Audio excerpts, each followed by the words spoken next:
إن الحمد لله نحمده ونستعينه ونستغفره ونعوذ بالله من شرور أنفسنا ومن سيئات أعمالنا من يهده الله فلا مضل له ومن يضلل فلا هادي له وأشهد أن لا إله إلا الله وحده لا شريك له وأشهد أن محمدا عبده ورسوله أما بعد يا أيها الذين آمنوا اتقوا الله حق تقاته ولا تموتن إلا وأنتم مسلمون يا أيها الناس اتقوا ربكم الذي خلقكم من نفس واحدة وخلق منها زوجها وبث منهما رجالا كثيرا ونساء واتقوا الله الذي تساءلون به والأرحام إن الله كان عليكم رقيبا يا أيها الذين آمنوا اتقوا الله وقولوا قولا سديدا يصلح لكم أعمالكم ويغفر لكم ذنوبكم ومن يطع الله ورسوله فقد فاز فوزا عظيما فإن أصدق الحديث كتاب الله وخير الهدي هدي محمد صلى الله عليه وسلم وشر الأمور محدثاتها وكل محدثة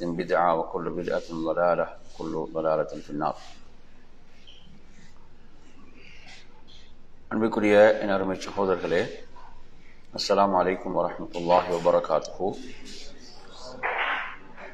நாம் உசூலுல் ஹதீஸ் கலையுடைய அடிப்படைகள் சம்பந்தமான சில விடயங்களை சென்ற வகுப்பிலே நாம் பார்த்தோம். இன்றைய இந்த வகுப்பிலே நாம் பார்க்க போவது இந்த ஹதீஸ் கலையினுடைய அடிப்படைகள் தொடர்பாக, அதாவது தைசீருல் முஸ்தலஹுல் ஹதீஸ் என்ற ஒரு நூல் ஷேக் துக்தூர் மஹ்மூத் தஹான் ரஹ்மத்துல்லாஹி அவர்களுக்குரிய ஒரு நூல். அந்த நூல் தேவையான இன்ஷா அல்லாஹ் குரூப்பில் எங்களுக்கு போடலாம். சொல்லக்கூடிய குறிப்புகளை நீங்கள் கொஞ்சம் எழுதிக்கோங்க இன்ஷா அல்லாஹ். அதனுடைய அந்த நூலில் ஹதீஸ் கலை தொடர்பான அடிப்படைகள் மிக சுருக்கமாக சொல்லப்படுகின்ற ஒரு நூல். இப்போ நாம் நிறைய ஹதீஸ்களை படித்திருக்கிறோம்.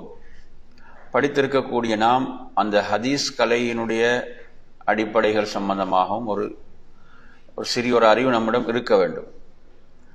எனவே இதில் இவர் தலைப்பு போடுகின்ற போது தாரீஃபாத்துன் அவ்வலியா என்று சொல்றார். அதாவது முதலாவது ஒரு அறிமுகம். தாரீஃபாத் என்ற அறிமுகங்கள் பன்மையாக வருகிறது. இந்த அறிமுகம் இதில் இவர் இதில் முதலாவதாக சொல்கிறார், இந்த இல்முல் முஸ்தலஹ் ஹுவ இல்முன் பி உசூலின் வ கவாயித யுஅரஃபு பிஹா அஹ்வாலு ஸனதி வல் மத்னி மின் ஹைசுல் கபூலு வர்ரத். இது அடிப்படையான விதிகளை கொண்ட ஒரு அறிவாகும். அதாவது ஹதீஸ் கலையுடைய அடிப்படைகள் விதிகளை கொண்ட ஒரு இல்ம். இதன் மூலம் எது அறியப்படும் என்று சொன்னால் அஸ்ஸனத் வல் மத்ன். சனத் என்று சொன்னா நீங்க அறிவிப்பாளர் வரிசை, அப்படித்தானே? அதை நான் பின்னாலையும் விளங்கப்படுத்துவாரு. அறிவிப்பாளர் வரிசைக்கு என்ன சொல்றது? சனத் என்று சொல்றது. மத்ன் என்று சொன்னா அந்த ஹதீஸினுடைய மூல வார்த்தைகள், ஹதீஸினுடைய அந்த வாசகம் இருக்குதா இல்லையா, அதுக்கு சொல்றது மத்ன். அதுக்கு என்ன சொல்றது? மத்ன். நாங்கள் ஒரு ஹதீஸ் எடுத்தீங்கன்னா அதுக்கு ஒரு அறிவிப்பாளர் வரிசை இருக்கு. அந்த அறிவிப்பாளர் வரிசைக்கு என்ன சொல்லப்படும்? சனத் என்று சொல்லப்படும். சரியா? அந்த அறிவிப்பாளர் வரிசை முடிந்த பிறகு என்ன செய்யும்? ஹதீஸ் ஆரம்பமாகும். அறிவிப்பாளர் வரிசை முடிந்த பிறகு என்ன செய்யும்? ஹதீஸ் ஆரம்பமாகும். இல்லைங்களா? அப்ப ஹதீஸ் ஆரம்பமாகும். அப்ப அந்த ஹதீஸுடைய அந்த வார்த்தைகள், நபியாவோட அந்த கூற்று இருக்குது, அதுக்கு சொல்றது என்ன? மத்ன் சொல்றது. சரியா? எனவே மின் ஹைசுல் கபூலு வர்ரத். எனவே இது என்ன செய்யப்படும்? அந்த அறிவிப்பாளர் வரிசையை வைத்து அதில் உள்ள வார்த்தைகளை வைத்து அது ஒன்று ஏற்றுக்கொள்ளப்படும் அல்லது ரத் என்ன செய்யப்படும்? நிராகரிக்கப்படும், மறுக்கப்படும். சரியா? எனவே இதை பற்றி தான் இப்ப இந்த இதுல நாங்க பேச போறோம். இது அடிப்படை. அப்ப இது என்னன்னு சொன்னால் அந்த ஹதீஸ்களையுடைய அடிப்படைகள் என்று சொல்கின்ற போது அதில் இதுதான் ஆய்வுக்கு உட்படுத்தப்படக்கூடிய பகுதி. ஒன்று வந்து அந்த அறிவிப்பாளர் வரிசை, அடுத்து ஹதீஸில் உள்ள அந்த மூல வார்த்தைகள். சரியா? அப்ப எனவே மௌதுஉஹு அடுத்து சொல்றார், இதனுடைய தலைப்பு. மௌதுஉ என்ன? தலைப்பு. அப்ப இதனுடைய தலைப்பு இதுதான், அஸ்ஸனது வல் மத்னு மின் ஹைதுல் கபூலு வர் ரத். அப்ப நாங்க நேரத்தில் பார்த்த மாதிரி தான் இது. அந்த அறிவிப்பாளர் வரிசையும் அந்த ஹதீஸினுடைய அந்த மூலத்தையும் ஒன்று ஏற்றுக்கொள்வது அல்லது என்னது மறுத்தல் என்பது தொடர்பான ஒரு இல்ம் தான் இது. அதுதான் இந்த தலைப்பு, அதுதான் இந்த தலைப்பு. சரி, இதை படிப்பதனுடைய பலன் என்ன? இதை படிப்பதனுடைய பலனை மூன்றாவது சொல்கிறார். மூன்றாவது என்ன சொல்கிறார்? தம்யீசு ஸஹீஹி மினஸ் ஸகீமி மினல் அஹாதீஸ். எனவே ஹதீஸ்களில் அந்த ஸகீம் என்ற பலவீனமானவற்றிலிருந்து ஸஹீஹை என்ன செய்வது? பிரித்தறிவது. இதனுடைய பலன் என்ன? இந்த கலையை நாம் கற்றுக்கொள்வதனுடைய பலன் வந்து என்னதான்? அப்ப பலவீனமானதிலிருந்து ضعீஃபிலிருந்து எது பிரித்தறியப்படும்? சஹி, ஆதாரபூர்வமானது என்பது பிரித்தறியப்படும். சரி, இப்ப நான் சொன்ன குறிப்பை நீங்க சுருக்கமா எழுதி கொண்டீங்களா? இப்ப நான் சொன்னதை இப்ப நீங்க என்ன சுருக்கமா எழுதி கொள்ளணும் என்று சொன்னா இப்படிதான். நீங்க சிம்பிளா எடுத்தீங்கன்னா சரி, எப்படி எடுக்கணும்? மிக சிம்பிளாக என்ன விளங்க வேணும்டா, இப்ப ஹதீஸ் கலை என்றா என்ன? ஹதீஸ் கலை, இந்த ஹதீஸ் கலையுடைய இல்ம் அறிவென்றால் என்ன? சுருக்கமா நீங்க என்ன எழுதி கொள்ள வேணும்? அதாவது ஹதீஸ் கலையுடைய அடிப்படைகள், விதிகள், இந்த அந்த இல்ம் தான் இது, அந்த அறிவு. இதுல வந்து எது கற்றுக்கொள்ளப்படும், எதை நாங்கள் அறிந்து கொள்வோம் என்று சொன்னால் ஹதீஸுடைய அறிவிப்பாளர் வரிசையும் ஹதீஸினுடைய அந்த மூல வார்த்தைகளையும். அப்ப அதை வைத்துத்தான் என்ன செய்யப்படும்? ஹதீஸை ஏற்றுக்கொள்வதா அல்லது மறுப்பதா என்பது என்ன செய்யப்படும்? ஆய்வுக்கு உட்படுத்தப்படும். புரியுதா அவங்க சொல்றது? எனவே இதை நாம் கற்றுக்கொள்வதனுடைய பலன் என்ன? சஹி, பலவீனமான ضعீஃபிலிருந்து நாம் என்ன செய்யலாம்? சஹியை பிரித்து அறிந்து கொள்ளலாம். அதில் நீங்க சுருக்கமா எழுதி கொள்ள விஷயங்கள். அப்ப இதனுடைய பலன் வந்து ضعீஃபிலிருந்து நாம் என்ன செய்யலாம்? சஹீஹை நாம் பிரித்து அறிந்து கொள்ளலாம் என்பதுதான். சரி, அப்ப அடுத்ததாக நாங்க பார்ப்போம். இப்ப ஹதீஸ் என்ற வார்த்தை இருக்குதானே, இப்ப ஹதீஸ் என்ற வார்த்தையை நாம் எடுத்தால், இதை நாங்க முன்னாலே படிச்சோம். ஹதீஸ் என்ற வார்த்தைக்கு நேரடி பொருள் வந்து புதியது, ஜதீத் என்ற அர்த்தம் இருக்குது. ஹதீஸுக்கு என்ன அர்த்தம் இருக்குது? நேரடி பொருள் வந்து அல் ஜதீத், புதியது என்ற அர்த்தமும் அதற்கு இருக்கிறது. புரியுதா சொல்றது? இப்ப நாம் இதுக்கு எடுத்தீங்கன்னு சொன்னா, நடைமுறை ரீதியாக மார்க்கத்துடைய கோணத்தில் இது எப்படி பார்க்கப்படும்? இதனுடைய விளக்கம் என்னவென்று சொன்னால், அதாவது நபி அவர்களோடு இணைக்கப்படுகின்ற நபியுடைய வார்த்தைகள், நபியுடைய செயல்கள், நபி அவர்கள் அங்கீகரித்தவைகள், அதே போன்று நபியுடைய அந்த குணாதிசயங்கள், நபியுடைய பண்புகள். பண்புகள் என்று சொன்னா பண்புகள் ரெண்டாக பிரிக்கலாம். பண்புகள் எத்தனையா பிரிக்கலாம்? சரி, இப்ப திரும்ப ஹதீஸ் என்ன நீங்க என்ன புரிஞ்சுக்கணும்? நபியுடைய சொல், செயல், அங்கீகாரம். நபியுடைய சொல், செயல், அங்கீகாரம். அடுத்து என்ன? அவர்களுடைய பண்புகள். அவர்களுடைய பண்புகள். பண்புகளை வந்து எத்தனையாக பார்க்கலாம்? இரண்டாக பார்க்கலாம். ஒன்று வந்து அவர்களுடைய உடல் ரீதியான அந்த தன்மைகள் இருக்குதா இல்லையா? ரசூலுல்லாஹ்வுடைய உடல் ரீதியாக அவங்க உடல் இப்படி இருந்தது, அவங்க மிக உயர்ந்தவர்களாகவும் இல்லை, குட்டையானவர்களாகவும் இல்லை, அவர்கள் மலர்ந்த முகத்தோடு காட்சி அளிப்பார்கள். இதெல்லாம் என்ன? அதாவது வெளிப்படையான அந்த தன்மைகள், வெளிப்படையான அந்த தன்மைகள். அதே போன்று நபி அவர்கள் அதிக வெட்க குணம் படைத்தவர்களாக இருந்தார்கள். இது வந்து எது? மறைமுகமான உள்ளம் சார்ந்த அந்த பண்புகளாக இருக்கும். இந்த ரெண்டு வகையும் அதுல வரும், அதுல உள்ளடங்கும். சரியா? அப்ப எனவே இதுதான் ஹதீஸுக்குரிய விளக்கம். ஹதீஸ் என்றால் என்ன? அதே போன்று இதில் நாம் அடுத்ததாக ஒன்றை பார்ப்போம். அதாவது அல் ஹபர் என்ற வார்த்தை. என்ன வார்த்தை? ஹபர். ஹபர் என்றா என்ன? நேரடி மீனிங் செய்தி. ஹபர் என்ன? செய்தி. சரிதான் நம்ம சொல்றது. எனவே இதுல நாங்க நடைமுறை ரீதியாக மார்க்கத்துடைய கோணத்திலே இதை அணுகின்ற போது இது ஹதீஸ் என்ற வார்த்தைக்கு நேர்பாடான வார்த்தை தான். ஹதீஸ் என்றாலும் செய்தி என்ற அர்த்தம் இருக்கிறது, ஹபர் என்றாலும் என்ன அர்த்தம் இருக்குது, செய்தி என்ற அர்த்தம் இருக்கிறது. மொழி நீங்க எடுத்தீங்கன்னு சொன்னா அதுக்கு ரெண்டுக்கும் ஒரே அர்த்தம். ஹதீஸ் என்றாலும் செய்தி, ஹதீஸ் என்றது புதியதுக்கும் பயன்படுத்தப்பட்டுச்சு, அது ஒரு விஷயம். ஆனா ஹதீஸ் என்பது எதுக்கும் பயன்படுத்தப்படும், செய்தி. ஹபர் என்பதும் என்னதான், செய்தி. அப்ப இரண்டு வார்த்தைகளும் என்னதான் ஒரே அர்த்தத்தை கொடுக்கக்கூடியது என்பது ஒரு விளக்கம். இல்ல 3 விளக்கம் சொல்லுவாங்க. இரண்டாவது விளக்கம் என்னவென்று சொன்னால், இரண்டாவது விளக்கம் அதாவது அதற்கு மாற்றமானது, ஹதீஸுக்கு மாற்றமானது. இப்ப நாங்க ஹதீஸ் என்று சொல்லும் போது அது யாரோட சம்பந்தப்படும், நபி அவர்களோட. நபியுடைய சொல்லுங்க, நபியுடைய சொல், செயல், அங்கீகாரம் என்ற விஷயங்கள். சரிதானே? சரி. ஹபர் என்று சொல்லும் போது, ஹபர் செய்தி என்று சொல்லும் போது, ஹபர் என்று சொல்லும் போது அது நபியோடும் தொடரப்பட்டிருக்கும், நபி அல்லாதவர்களோடும் தொடரப்பட்டிருக்கும். நபியோடும் தொடரப்பட்டிருக்கும், நபி அல்லாதவர்களோடும் சஹாபாக்களும் என்ன செய்யும், தொடர்பு பட்டிருக்கும். புரியுது அவங்க சொல்றது? அப்ப இந்த ஒரு வேறுபாடு அதில் இருக்குது. இதுல ஹபர்ல, இதுல ஹபர் என்பது புரியுது அவங்க சொல்றது. அதே போன்று மூன்றாவது ஒரு விளக்கத்தை இதில் நீங்கள் பார்க்கலாம். இந்த ஹபர் என்பதற்கு இது அதைவிட பொதுவானது, அதைவிடவும் விசாலமானது. அப்ப ஹதீஸ் என்று சொல்லும் போது யாரை தொற்று வந்ததும் அது யாரோட சம்பந்தப்படும், நபியோடு சம்பந்தப்படும். ஹபர் என்று சொல்லுகின்ற போது அது நபியை தொட்டும், அதே போன்று நபி அல்லாதவர்கள், அல்லாஹ்வுடைய தூதர் அல்லாதவர்கள், அது சஹாபாக்கள், தாபீன்கள், அவர்களை தொட்டெல்லாம் வரக்கூடியது என்ற அடிப்படையில் என்ன செய்யறாங்க, குறிப்பிடுகிறார்கள். எனவே அந்த அடிப்படையில் நீங்க எடுத்தீங்கன்னு சொன்னா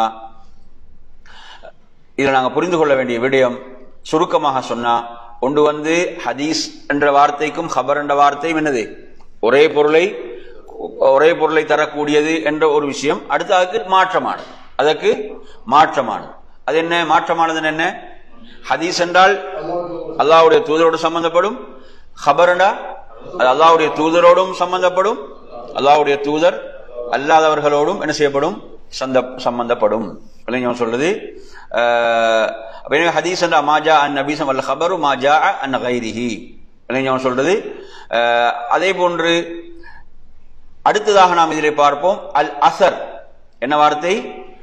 அசர் என்ற வார்த்தை. அதாவது என்ன, அது எப்படி பாத்தீங்கன்னா, ஹதீஸ் என்றால் மாஜா அனின் நபி ஸல்லல்லாஹு அலைஹி வஸல்லம். ஹதீஸ் என்ன, அல்லாஹ்வுடைய தூதரோடு தொடரப்படக்கூடியது, அல்லாஹ்வுடைய தூதரிடமிருந்து வந்தது. ஹபர் என்றால் மாஜா அன் கைரிஹி, மாஜா அன் கைரி அப்படின்னு அர்த்தம், நபி அல்லாஹ்விடமிருந்து வந்தது. அதைவிட விசாலமானது என்றது என்ன சொல்றாருண்டா, ஹதீஸ் என்றால் மாஜா அனின் நபி ஸல்லல்லாஹு அலைஹி வஸல்லம். ஹதீஸ் யாரை தொட்டு வந்தது, அல்லாஹ்வுடைய தூதரை தொட்டு வந்தது. இல்லைங்களா?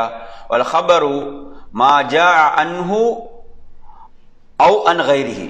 அப்ப ஹபர் என்றால் அதாவது அது அல்லாஹ்வுடைய தூதரிடமிருந்தும் வரும், அல்லாஹ்வுடைய தூதர் அல்லாதவரிடமிருந்தும் வரும். அப்ப ரெண்டாவது மூணாவது என்ன வித்தியாசம், டிஃபரெண்ட் சொல்லுங்க.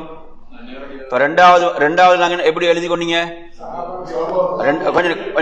ரெண்டாவது ஹதீஸ் என்றால் நபியிடமிருந்து வந்தது, நல்லா கவனிங்க. ஹபர் என்றால் நபி அல்லாதவரிடமிருந்து வந்தது. ரெண்டாவது அப்படி சொல்றாரு. எப்படி சொல்றாரு, நபியை சம்பந்தப்படுத்தல ஹபர்ல. ஹதீஸ் என்றா யாரு, நபியை தொட்டும் வந்தது. ஹபர் என்றா நபி அல்லாதவர்களை தொட்டும் வந்தது, நபி அல்லாஹ்வோடு சம்பந்தப்படக்கூடியது. மூன்றாவது என்ன வேறுபாடு வருது என்றா, அதுல சொல்றாரு ஹதீஸ் என்றால் நபியிடமிருந்து வந்தது, ஹபர் என்றால் யாரு, நபியிடமிருந்தும் நபி அல்லாஹ்விடமும் வந்தது. வேறுபாடு புரிஞ்சுதா? அப்ப ஹபர் என்பது யாரோடு, ஹபர் என்ற வார்த்தை யாரோடு எல்லாம் பயன்படுத்தப்படும், நபி அவர்களோடும் பயன்படுத்தப்படும், நபி அல்லாஹ்களோடும் என்ன செய்யப்படும், அது பயன்படுத்தப்படும். ஹதீஸ் என்றா கன்ஃபார்ம், அது என்னதான் நபி அவங்க சொன்னது. ஆனா ஹபர் என்று சொல்லும் போது கொஞ்சம் என்ன செய்யணும், கவனமா இருங்க. அது ரசூலுல்லாஹ் சொன்னதா அல்லது சஹாபியுடைய கூற்றா அல்லது தாபீனுடைய கூற்றா என்ற என்னது அதோட கவனம் நமக்கு தேவை. ஹபர் என்று சொல்லும் போது அந்த வேறுபாடு அவங்களுக்கு புரியுது. அவங்க சொல்றது இதுதான் வேறுபாடு, இதில் உள்ள வேறுபாடு. சரி, அடுத்ததாக வாங்க. இப்ப அசர் என்று சொல்கின்ற போது அசர் என்ற வார்த்தையை நீங்க எடுத்தீங்கன்னா அசர் என்பது இப்ப பகியத்து ஷை, இப்ப எஞ்சிருக்கக்கூடிய ஒன்று.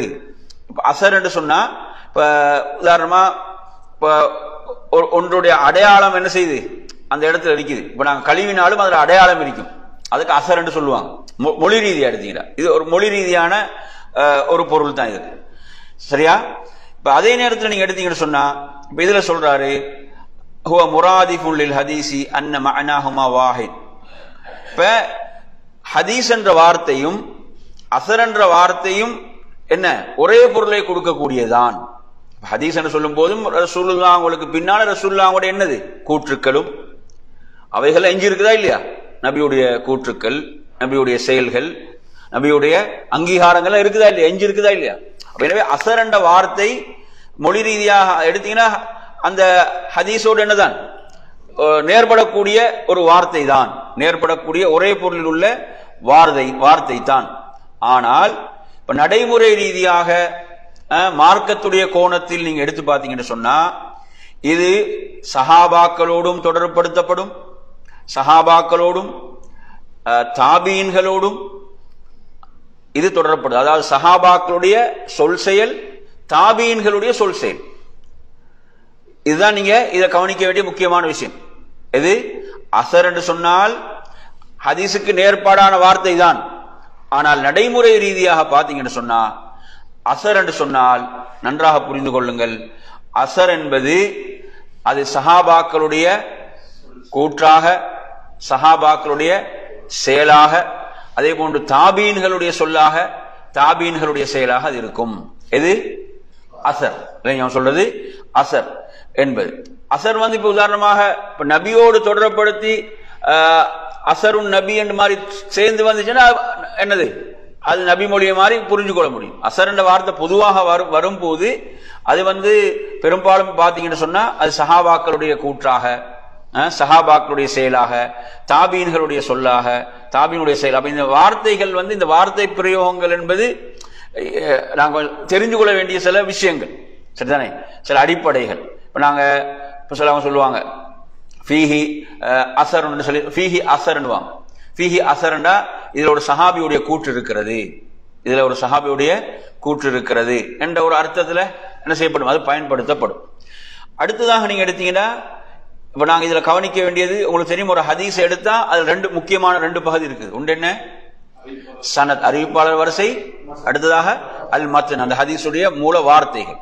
இப்ப இஸ்னாத், இப்ப இதுல அந்த இஸ்னாத் என்பது அதுதான். இஸ்னாத் என்ன, அந்த அறிவிப்பாளர் வரிசைக்கு தான் இஸ்னாத் என்று சொல்வது. இப்ப நீங்க எடுத்தீங்கன்னா இதற்கு இரண்டு விதமான பொருள்கள் இதற்கு இருக்கின்றன, இதற்கு இரண்டு விதமான பொருள் இருக்கின்றன. இப்ப ஒன்று வந்து நீங்க எடுத்தீங்கன்னு சொன்னா இப்ப சில ஹதீஸ் நூல்களுக்கு பேர் வந்து எப்படி இருக்கீங்க, முஸ்னத் என்று இருக்கும். எப்படி இருக்கும், முஸ்னத். அதே மாதிரி இன்னொரு பேர் இருக்கும் என்று சொன்னா அது வந்து சுனன் என்று சொல்றது. என்ன சொல்ற, சுனன். இப்ப ஹதீஸ்களுடைய அறிஞர்கள் ஹதீஸ்களை தொகுக்கின்ற போது அவங்க எந்த அடிப்படையில் தொகுத்தாங்க என்பதை வைத்து இது முடிவு செய்யப்படும். உதாரணமா நீங்க எடுத்தீங்கன்னா ஹதீஸ்களுடைய சில அறிஞர்கள் மார்க்க சட்ட திட்டங்கள் என்ற அந்த தலைப்பில் தொகுத்திருப்பான். முதல் பாடம் சுத்தம், இரண்டாவது பாடம் தொழுகை வுது, மூன்றாவது பாடம் என்ன தொழுகை, நோன்பு, இப்படி ஜகாத் ஹஜ்ஜன் இப்படி கொண்டு வருவான். இப்படி தொகுத்திருந்தால் இதற்கு வந்து என்ன பெயர் சொல்லப்படும், சுனன். என்ன பெயர், சுனன் என்று சொல்லப்படும். இப்ப நாங்க எடுத்து பார்க்கலாம். இப்ப சொல்லுவோம் சுனனு திர்மிதி, சுனன் நசாயி, சுனன் அபு தாவூத், சுனன் இப்னு மாஜா, சுனன் தாரமி, இப்படி எல்லாம் சொல்றோமா இல்லையா? இதெல்லாம் சுனன். இப்ப புகாரி முஸ்லீமுக்கும் அந்த பேர் வரும். ஆனா புகாரி முஸ்லீம் என்பது அது சஹீஹைன், என்ன சஹீஹானவைகளை மாத்திரம் கொண்டது என்ற பேரும் அதற்கு இருக்கிறது. அப்ப எனவே இது நீங்க இப்ப சுனன் என்ற பேர் என்னதுக்கு வரக்கூடியது, சுனன் என்ற பேர் எதுக்கு வரக்கூடியது, இந்த அமைப்புல தொகுத்து இருந்தா இந்த மார்க்க சட்ட திட்டங்கள் அந்த ஃபிக்ஹுடைய அடிப்படையில அந்த தலைப்புகள் அப்படி தொகுக்கப்பட்டிருந்தால் அதுக்கு என்ன சொல்லப்படும்? சுனன் என்று சொல்லப்படும். சரியா? அதே நேரத்தில் இன்னொன்று இருக்குது, அதுக்கு சொல்லப்படும் முஸ்னத் என்று சொல்லப்படும். என்ன பேர்? முஸ்னத். இப்ப முஸ்னத் என்றா அது எப்படி என்று பாத்தீங்கன்னு சொன்னா, அபூபக்கர் அறிவித்த ஹதீஸ்கள் எல்லாம் என்ன செய்யப்படும்? அவங்களோட பேருக்கு கீழே கொண்டு வரப்படும். அபூபக்கர் அறிவித்த ஹதீஸ் எல்லாம் எதுல வரும்? அவங்களோட அந்த பேருக்கு கீழே கொண்டு வரப்படும். உமர் ரலியல்லாஹு அறிவித்த ஹதீஸ்கள் எல்லாம் அதற்கு கீழ் வரும், அவங்களோட பேருக்கு கீழே வரும். இப்படி இது இந்த தொகுப்புக்கு சொல்ற பேர் என்ன? முஸ்னத் என்று சொல்றது. என்ன சொல்லப்படும்? முஸ்னத் என்று சொல்லப்படும். இதை நீங்க ஹதீஸ தேடி பிடிக்கணும்னா எப்படிதான் பிடிக்க வேணும்? அந்த அறிவிப்பாளரை வச்சுதான், அந்த சஹாபியுடைய பேரை வைத்து. இதுக்கு நாங்க பிரபலமான நூலாக எதை சொல்லுவோம்? முஸ்னத் அஹமது சொல்லலாம், முஸ்னத் அபி அவானா, முஸ்னத் அத்-தயாலிசி, முஸ்னத் ஷாஃபி, முஸ்னத் அபி ஹனீஃபா, முஸ்னத் இஸ்ஹாக், முஸ்னத் பஸார், இப்படி எல்லாம் நிறைய முஸ்னதுகள் இருக்கிறது. இதெல்லாம் நீங்க எடுத்து பாத்தீங்கன்னா எப்படி அது தொகுக்கப்பட்டிருக்குது? அந்த அறிவிக்கக்கூடிய சஹாபி அவர் அறிவித்த எல்லா ஹதீஸ்களும் என்ன செய்யப்படும்? அதுல கொண்டு வரப்படும். இதற்கு பேர் என்ன? முஸ்னத்.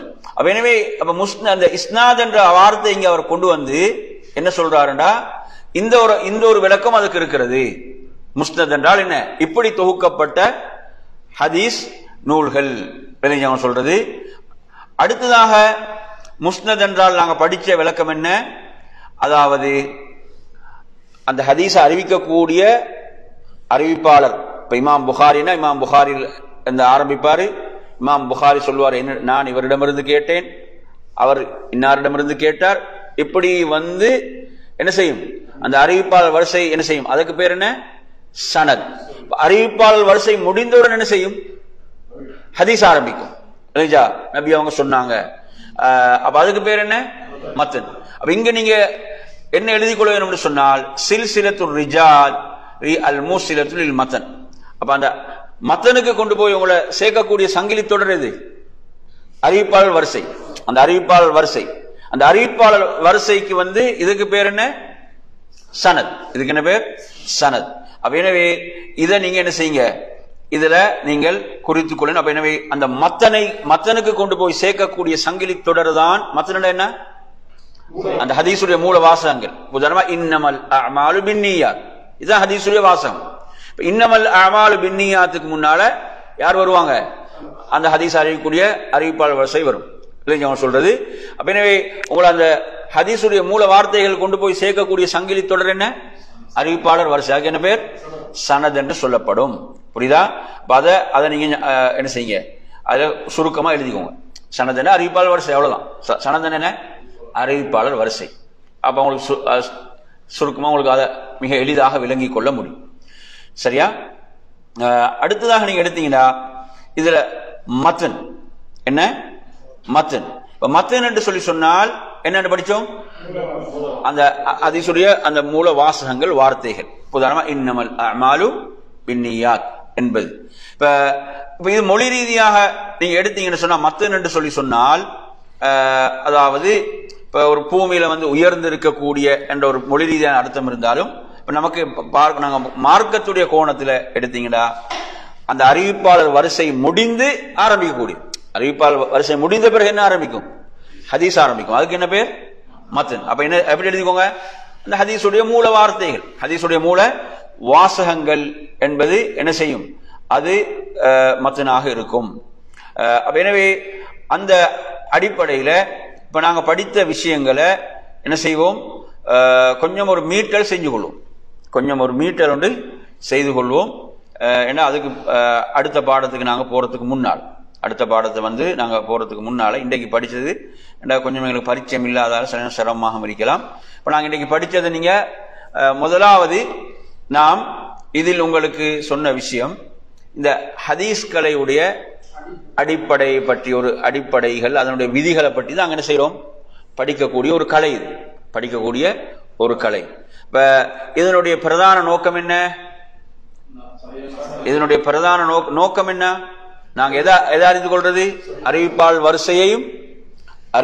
வரிசை, அதே போன்று ஹதீஸுடைய அந்த மூலம் விளங்கிச்சா? இதை அறிந்து கொள்ள இந்த அடிப்படையில் தான் எது முடிவு செய்யப்படும்? ஹதீஸை ஏற்றுக்கொள்வதா அல்லது மறுப்பதா? சொல்றது இது ஆய்வுக்கு உட்படுத்தனே ஹதீஸ் என்ன செய்யப்படும்? அது அந்த ஹதீஸை ஏற்றுக்கொள்வதா அல்லது என்ன செய்யறது மறுப்பதா என்பது இந்த கலையை நாங்கள் அறிந்து கொள்வது இந்த அடிப்படையில் தான் இது இருக்கிறது. சரி, அது அடுத்ததாக அதுல தலைப்பு என்று சொல்லிக் கொண்டு வந்து அதுல நாங்க என்ன எழுதி கொண்டோம்? அறிவிப்பாளர் வரிசை, அந்த ஹதீஸுடைய மூலத்தை வைத்து அந்த ஹதீஸை என்ன செய்வது? ஏற்றுக்கொள்வதா மறுப்பதா என்று முடிவு செய்தல். சரி, அடுத்தது இதை நாம் கற்றுக்கொள்வதனுடைய பலன் என்ன?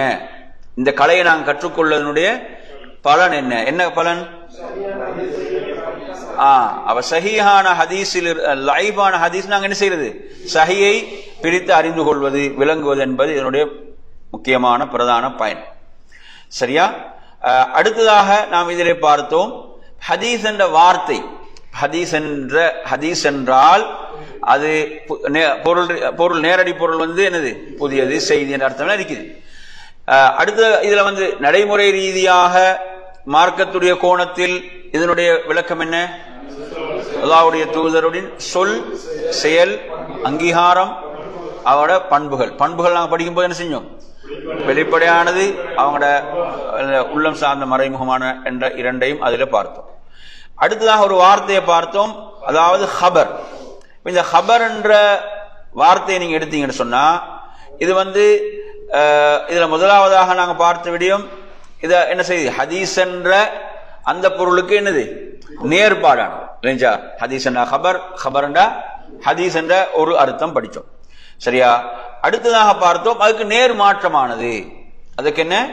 நேர்மாற்றமானது என்று படிச்சோம். ரெண்டாவது ஹதீஸ் என்ன எழுதிக்கிறீங்க? நபியிடம் இருந்து வந்தது ஹதீஸ்.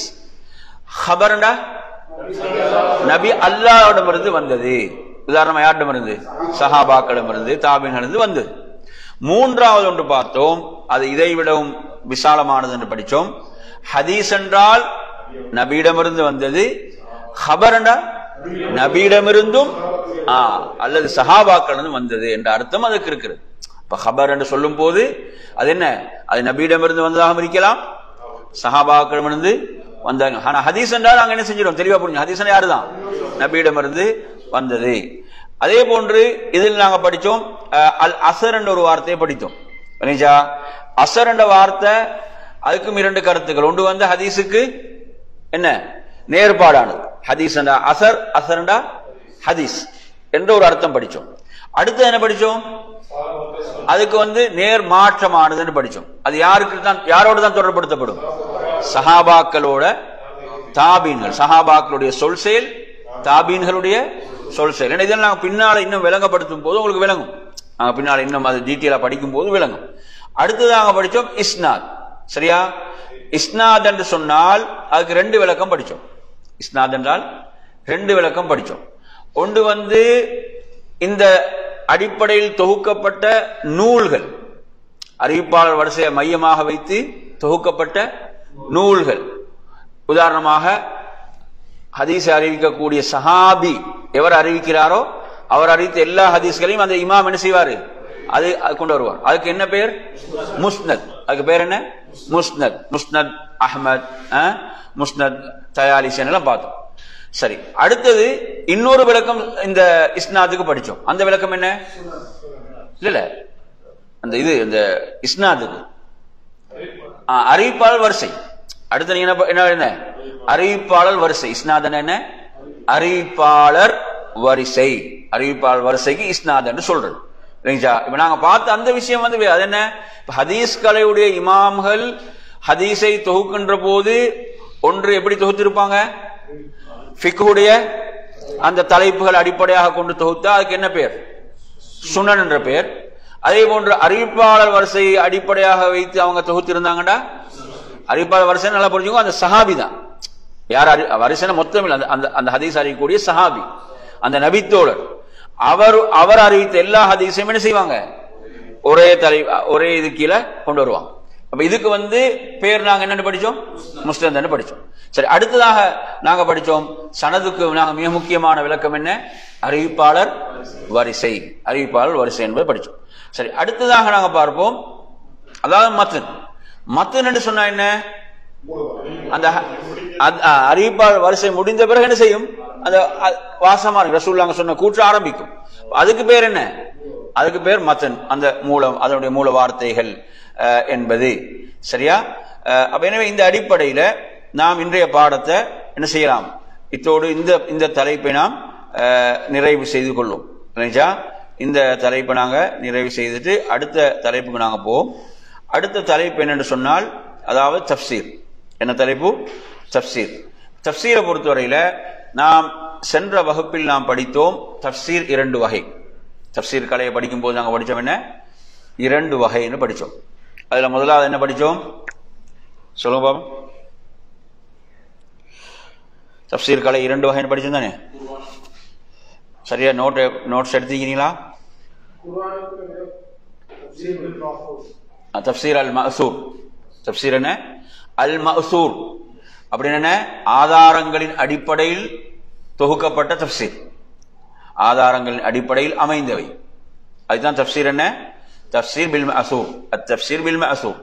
இப்ப ஆதாரங்களின் அடிப்படையில் அமைந்தவை. அடுத்து 2வது வகை என்ன படிச்சோம்? அத்தஃப்சீரு பிர்ராய். அத்தஃப்சீரு பிர்ராய் என்று சொன்னா அவங்களோட அபிப்பிராயங்கள், சிந்தனை அடிப்படையில் அமைந்த தஃப்சீர். அது 2ஆக பார்த்தோம். என்னென்னது? ஒன்று அது ஏற்றுக்கொள்ளத்தக்கது, அடுத்து என்ன? அதாவது ஏற்றுக்கொள்ள முடியாதவை, மறுக்கப்பட வேண்டியவை என்று 2 வகை படித்தோம். சரியா? அதே போன்று நாங்க படித்தோம், இப்ப தஃப்சீர்கள் எதற்கெல்லாம் முன்னுரிமை கொடுத்து தஃப்சீர்கள் தொகுக்கப்பட்டுள்ளன என்ற பாதியை படிச்சோமா இல்லையா? சில தஃப்சீர்கள் ஃபிக்ஹ் உடைய சட்டதிட்டங்களுக்கு முன்னுரிமை கொடுத்து தொகுக்கப்பட்டிருக்கும். சிலது இலக்கிய துறைக்கு, சிலது குறியீட்டு துறைக்கு, சிலது அறிவியல் சார்ந்த விடயங்களுக்கு, சமூகவியல் சார்ந்த விடயங்களுக்கு, இப்படியெல்லாம் முன்னுரிமை கொடுத்து தஃப்சீர்கள் என்ன செய்யப்பட்டிருக்கிறது? தொகுக்கப்பட்டிருக்கிறது என்ற ஒரு விஷயத்தை நாங்க பார்த்தோம். சரி, பார்த்து விட்டு அடுத்ததாக நாம் என்ன படிச்சோம்? அதாவது அத்தஃப்சீர் பில் மஅசூர் என்றால் என்ன? அத்தஃப்சீர் பில் மஅசூர் என்றால் என்ன? என்ன படிச்சோம்? எழுதிக்கிறீங்களா? அதை குறிப்பு எழுதிக்கிறீங்களா? ஆதாரபூர்வமான அந்த அடிப்படையை வைத்து தொகுக்கப்பட்ட தஃப்சீர் என்ன? அத்தஃப்சீர் பில் மஅசூர். என்ன சொல்றது? அப்ப அது குர்ஆனுடைய வசனங்களை விளக்குவதில் எதுதான் அங்க இருக்கும்? ஆதாரபூர்வமான செய்திகள் தான் அங்க இருக்கும். அதைத்தான் அங்கு விளக்கமாக சொல்லப்பட்டிருக்கும். எந்த ஒரு வசனத்துக்கும் என்ன செய்யப்பட மாட்டாது?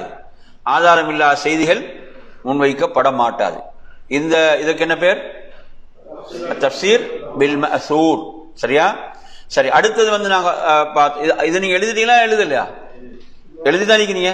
சரி, அடுத்தது நீங்க எடுத்தீங்கன்னா இதனுடைய சிறப்பும் அந்தஸ்தும், இதனுடைய சிறப்பும் அந்தஸ்தும் என்ன எழுதிக்கிறீங்க? எழுதலையா? அதாவது தஃப்சீர் இந்த மஅசூருடைய சிறப்பை பொறுத்தவரையில இது மிக சிறந்தது. நீங்க சொல்றோம் அண்ணா, இது என்னது? மிக சிறந்தது, மிக உயர்ந்தது. ஏன் மிக சிறந்தது, மிக உயர்ந்தது என்றால் என்ன இதுல குறிப்பிடப்படுகிறது என்று சொன்னால், அதாவது குர்ஆனுடைய நோக்கத்தை நன்கறிந்தவன் யாரு? அதை அருளியவன். அப்படித்தானே? அதை அருளியவன். அப்ப எனவே இங்கு அல்லாஹ் அருளிய அந்த வசனங்களை கொண்டும் அடுத்ததாக அந்த நோக்கத்தை மிக அறிந்தவர்கள் யாரு? அல்லாஹ்வின் தூதர். அவர்களுடைய விளக்கத்திலிருந்தும் அதற்கடுத்து யார் வருவாங்க? சஹாபாக்கள். இப்ப சஹாபாக்களுடைய அந்த விளக்கங்களில் இருந்தும் அவர்களிடமிருந்து கல்வி கற்றவர்கள், அதே போன்று அந்த மொழி வழக்கு அங்கிருந்த அந்த மொழியுடைய அந்த விளக்கங்கள், இவைகள் எல்லாம் கொண்டதாக இது இருக்கின்ற காரணத்தால் இது சிறப்பு பெறுகிறது. எது? தஃப்சீர் பில் மஅசூர். தஃப்சீர் பில் மஅசூர் என்பது ஏன் சிறப்பு பெறுகிறது என்றால் இந்த அடிப்படைகள் அதில் காணப்படுகின்றன. இந்த அடிப்படைகள் அதில் காணப்படுகின்றன. அதனால் இது என்ன செய்கிறது? இது சிறப்பு பெறுகிறது. எனவே இது நீங்க எழுதிக் கொள்ள வேண்டிய ஒரு விஷயம். தஃப்சீர் பில் மஅசூர் ஏன் சிறப்பு பெறுகிறது என்றது நீங்க எப்படி சுருக்கமா எழுதிக் கொள்வீங்க? அதாவது அல்லாஹ் இறக்கி அருளிய அந்த இறைவனுடைய அந்த வார்த்தைகள் இருந்து அதற்கு விளக்கம் குர்ஆன்ல இன்னொரு இடத்துல இருக்கிறான்னு பார்க்கப்படக்கூடிய விஷயங்கள், அதே போன்ற ஹதீஸ்ல இருந்து சஹாபாக்களுடைய அந்த விளக்கம், தாபீன்களுடைய விளக்கம், இதெல்லாம் ஆதாரத்தின் அடிப்படையில் தான். இதெல்லாம் எப்படிதான், சும்மா கிடையாது, ஆதாரத்தின் அடிப்படையில் தான் இது தொகுக்கப்பட்டிருக்கிறது. அதனால் இது சிறப்பு பெறுகிறது. சரி, அடுத்ததாக நாம் இதில் பார்ப்போம், இந்த தஃப்சீர் பில் மஅசூர் அறிவிப்பில் பலவீனம் வருவதற்கான காரணம் என்ன? ஆதாரபூர்வமானதாகத்தான் எடுக்கப்படும். இதில் இப்படி தொகுக்கப்பட்டதுல பலவீனமானவைகள், பலவீனமான செய்திகள் வருவதற்கான காரணிகள் என்ன என்பதை இந்த ஆசிரியர் என்ன செய்யறாரு, இதுல குறிப்பிடுகிறார். இப்ப இதுல அவர் சொல்லுகின்ற போது என்ன சொல்றாருண்டா, இதற்கான காரணங்களை சொல்லுகின்ற போது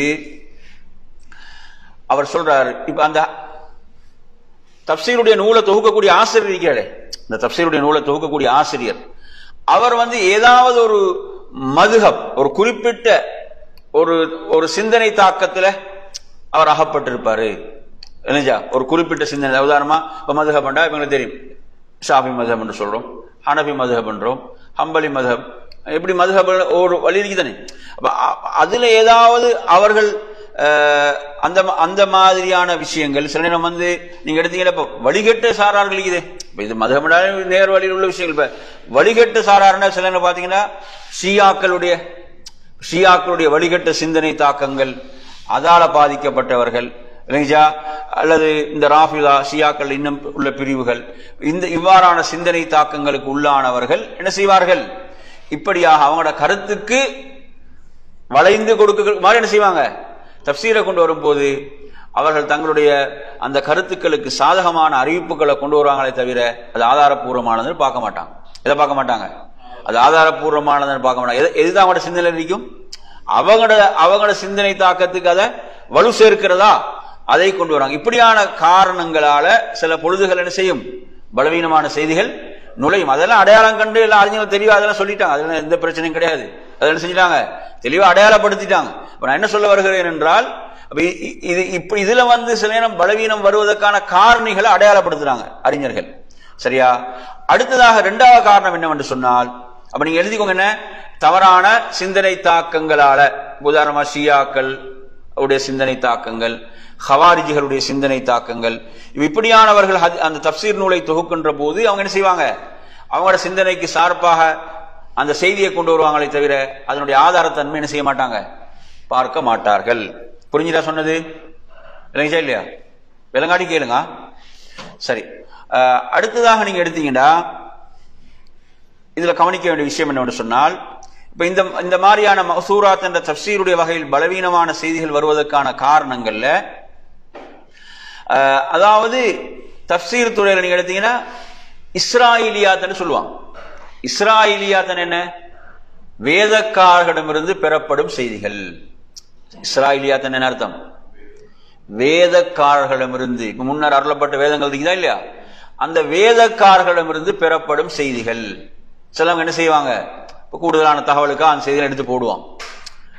அந்த கூடுதலான தகவல்கள் இதுகளுக்காக என்ன செய்வாங்க, அந்த மாதிரியான செய்திகளை எடுத்து போடுவான். அதுல எதை பார்க்க முடியாது, அறிவிப்பாளர் வரிசையை அதுல ஆதாரத்தன்மை பார்க்க முடியுமா, முடியாது. எனவே இதுவும் என்ன செய்யுது, பலவீனமானவைகள் நுழைவதற்கு ஊடுருவதற்கு காரணம். அப்ப நீங்க வேதக்காரன் பெறப்படக்கூடிய செய்திகள், இது இரண்டாவது காரணி. மூன்றாவது காரணம் என்னவென்று சொன்னால்,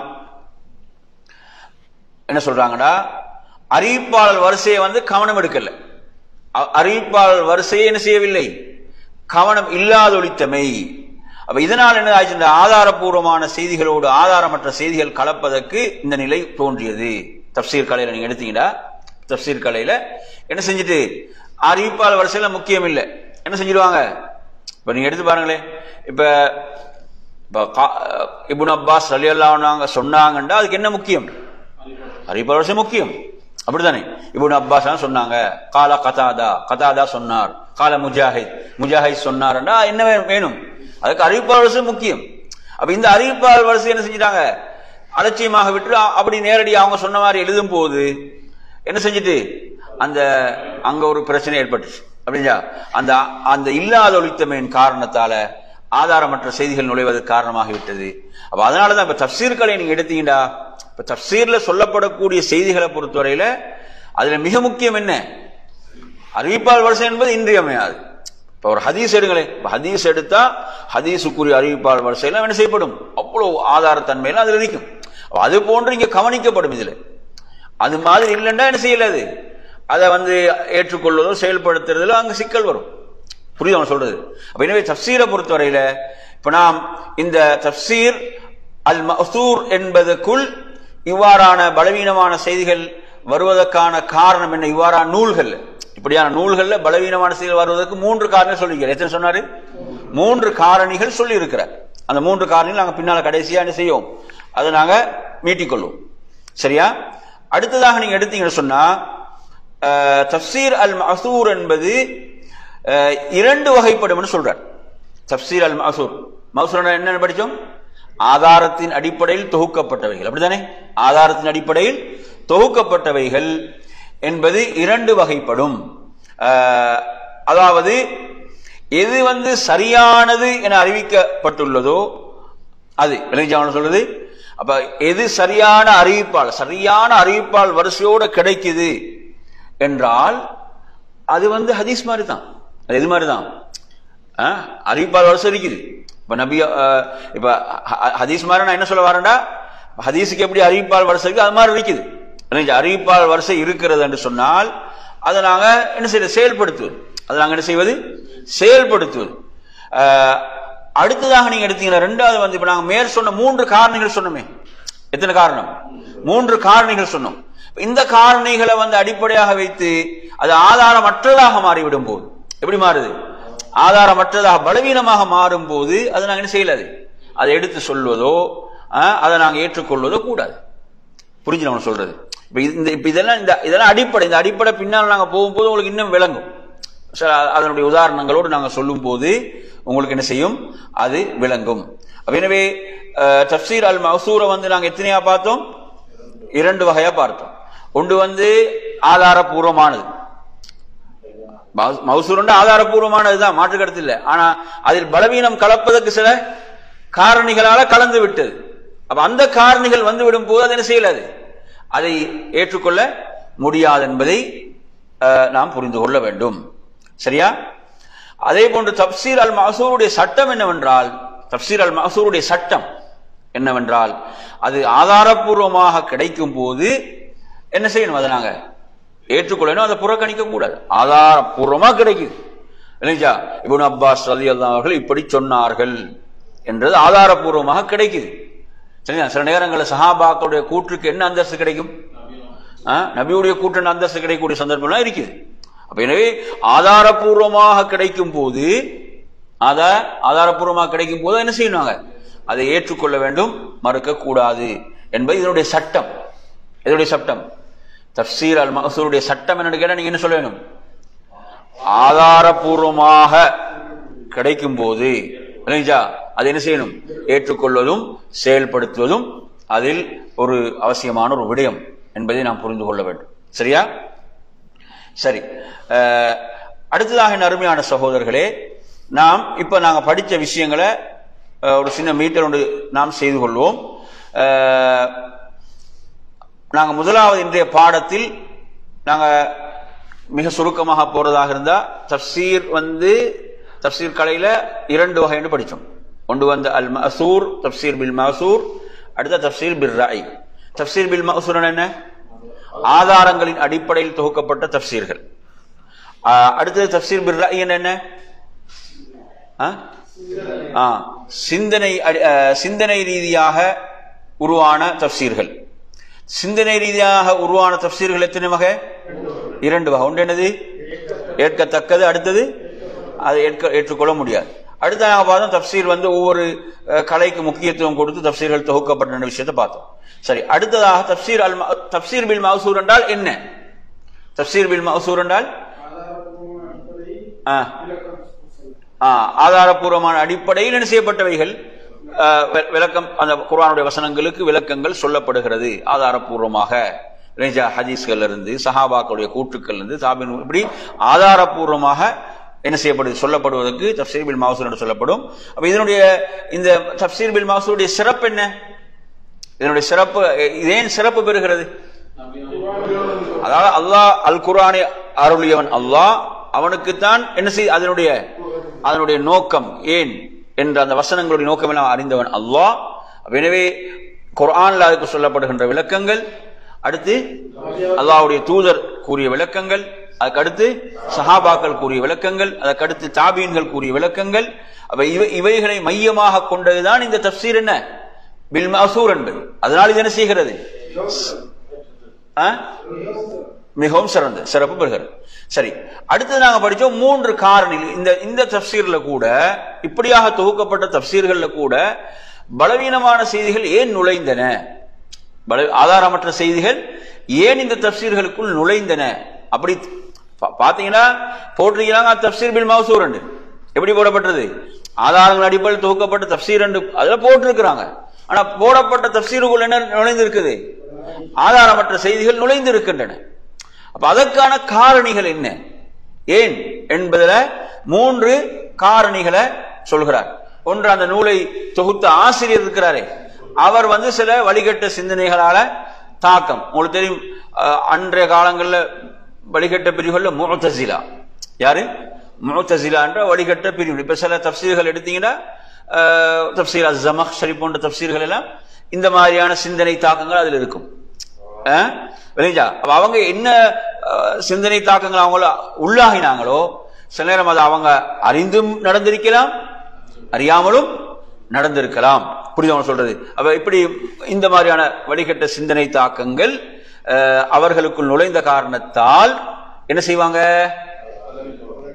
ஏன் கொண்டு வருவாங்க பலவீனமான செய்திய?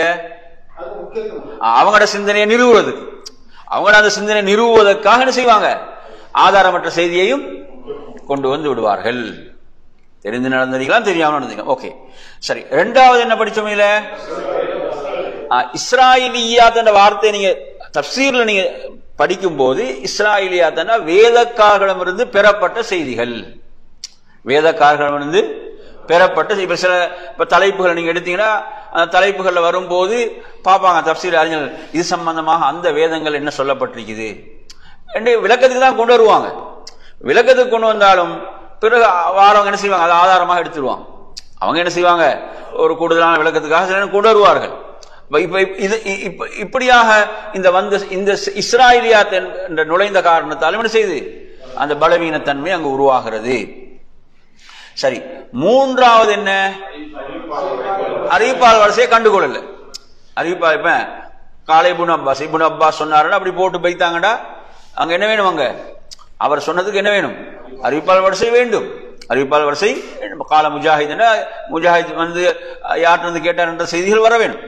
இப்படி அறிவிப்பாளர் வரிசையை கவனிக்காம விட்டு அதை இல்லாத ஒழித்தமை காரணத்தால் ஆதாரபூர்வமான செய்திகளோடு என்ன செய்து ஆதாரமற்ற செய்திகள் எல்லாம் கலந்து விட்டன என்ற ஒரு நிலை உருவானது. எனவே நறுமையான சகோதரர்களே, இதில் நாங்க இந்த படித்த இந்த தஃப்சீர் பில் மஅசூர்ல அடுத்ததாக நாங்க படித்தோம். தஃப்சீர் பில் மஅசூர் என்பது 2 வகை. எத்தனை வகை? 2 வகை. ஒன்று என்ன? ஆதாரபூர்வமானது என்று வந்தால், ஆதாரபூர்வமானது என்று வரும்போது அதை ஏற்று அதை செயல்படுத்துவது என்பது ஒரு அவசியமான ஒரு விஷயம். புரியாம சொல்றது? ஆதாரபூர்வமாக வருகிறது. சரியா? அடுத்ததாக என்ன?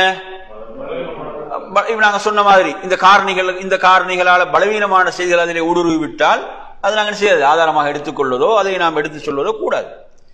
அடுத்து நாங்க பார்த்தோம் தஃப்சீர் அல் மஅசூருடைய சட்டம் என்னென்று படிச்சோம். ஆதாரபூர்வமானதாக கிடைக்கின்ற போது அதை என்ன செய்வது? அதை எடுத்து நடப்பதும் அதை செயல்படுத்துவது அவசியம் என்ற ஒரு நிலை அங்கு உருவாகிறது. சரியா?